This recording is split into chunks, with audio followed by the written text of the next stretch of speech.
Assalamualaikum warahmatullahi wabarakatuh. Gimana teman-teman kabarnya? Semoga sehat ya. Oke, langsung saja nih. Gue dapat kiriman chat salah satu debitur yang gak baik. Gue agak kaget ya. Ya, jadi gini, semua pinjol mau kompak bahwa debiturnya gagal bayar ke pengadilan. Katanya semuanya bakal diproses sesuai hukum yang berlaku. Nah, intinya orang itu ngomong pengadilan dah, hukum dah gitu saat dia gagal bayar. Gue tahu buat lu pasti takut kan? Tapi tenang ya, jangan panik. Gue dapat chat itu lengkap dengan surat dari lawyernya, ya, PDF lagi gitu kan. Terus ada nama alamatnya gitu, SH, Sarjana Hukum. Di situ jelas kalau nggak bayar debitur bakal diseret ke meja hijau. Kelihatannya meyakinkan ya, ada kop surat dari lawyernya. Tapi lu jangan percaya. Tapi kok masih ada ya yang pakai cara-cara seperti ini? Apa lu pernah dapetin kayak gitu nggak? Karena debitur ini ngasih tahu ke gue, nah ini bang suratnya kayak gini. Ini kayak surat asli ya. Emang terlihat kayak beneran sih ada kop suratnya, nama lawyernya, titik ada SH-nya lah belakang. Jadi gini, ini yang perlu tahu nih. Ancaman pinjol ke pengadilan itu dari dulu sampai sekarang, dari tahun dulu lah gitu kan. Ini cuman gertakan aja. Gue kasih spoiler ya, nggak ada satupun orang gagal bayar pinjol di penjara atau masuk ke persidangan. Ya, ancaman kayak gini tuh udah sering banget dipakai sama Dexkol. DC yang cuman ngechat lu. Dexkol itu orang yang kerja di kantor, nagih WA, telepon. Ya, mereka cuma mau bikin lu takut dan panik. Tujuannya cuma satu, biar lu bayar utang. Padahal ya sebenarnya seorang lawyer, pengacara itu nggak pernah ikut-ikutan nagih utang secara langsung. Dan paling lucunya, utang lu cuma seberapa? Utang lu 1 juta. Bahkan 500.000, kok pakai lawyer? Lucu. Nah, tugas mereka itu cuma ngasih somasi atau surat pernyataan. Ya, kalau ada surat yang isinya suruh lu bayar hari ini, itu pasti cuma akal-akalan mereka. Itu pun kalau somasi sebenarnya itu buat-buatan dari DC. Lawyer nggak sembarangan bikin surat somasi. Dibayar berapa tuh lawyer untuk bikin surat somasi? Nggak masuk akal kan? Coba deh lu pikir baik-baik. Surat yang lo terima itu biasanya nggak jelas.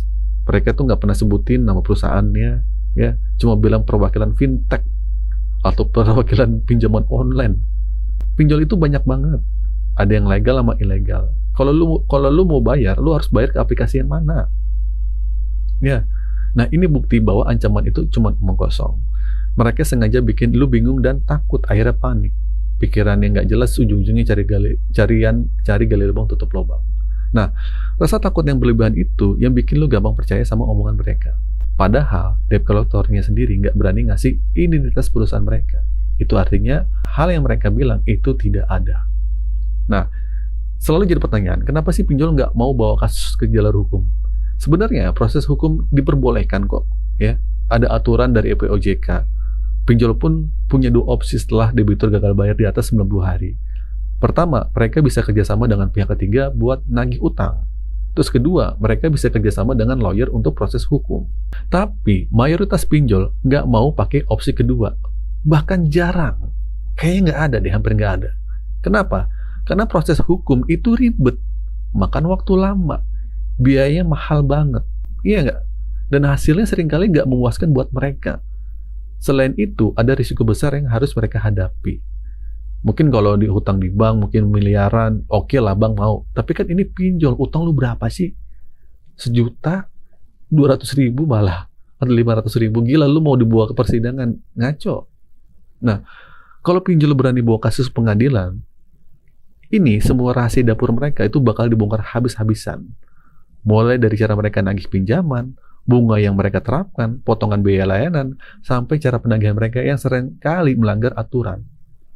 Nah, pinjol itu belum siap dengan hal ini, ya, karena banyak sistem mereka yang masih abu-abu atau ilegal.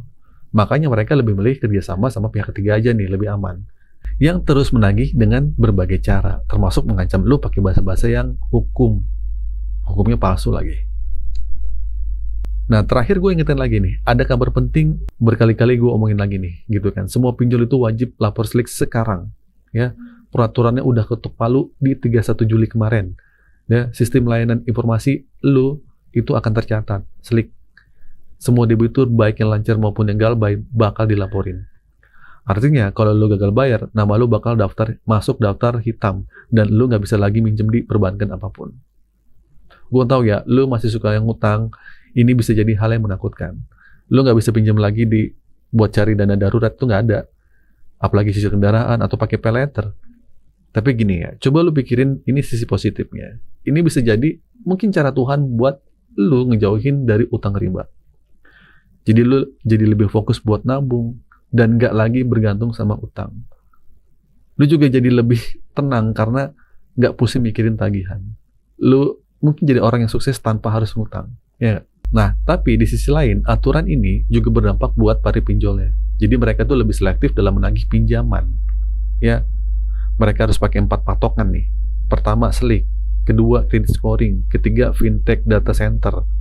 Yang keempat, POJK nomor 19 tahun 2023. Yang dimana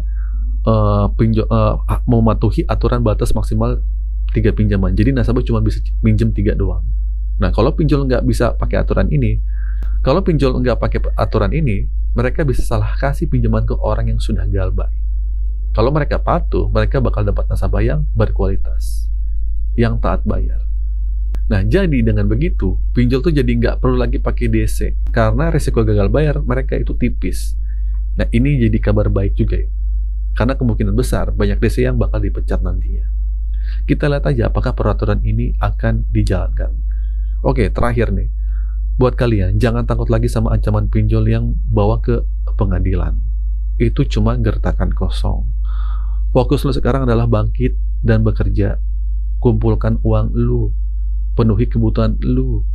Dan kalau memang nanti ada sisa, lu bisa pakai itu buat negosiasi bayar utang pokok pinjolnya. Ingat ya, lu harus lebih cerdas dan lincah dari mereka. Gue yakin kalau lu bisa pasrah dan gak takut lagi, mereka gak akan bisa apa-apa. Karena keberhasilan mereka itu cuma satu, bikin lu takut. Jadi jangan biarkan mereka berhasil. Oke, semoga apa yang gue share ini bisa bikin lu lebih tenang dan gak panik lagi. Jangan lupa ya, share, like, dan subscribe channel ini.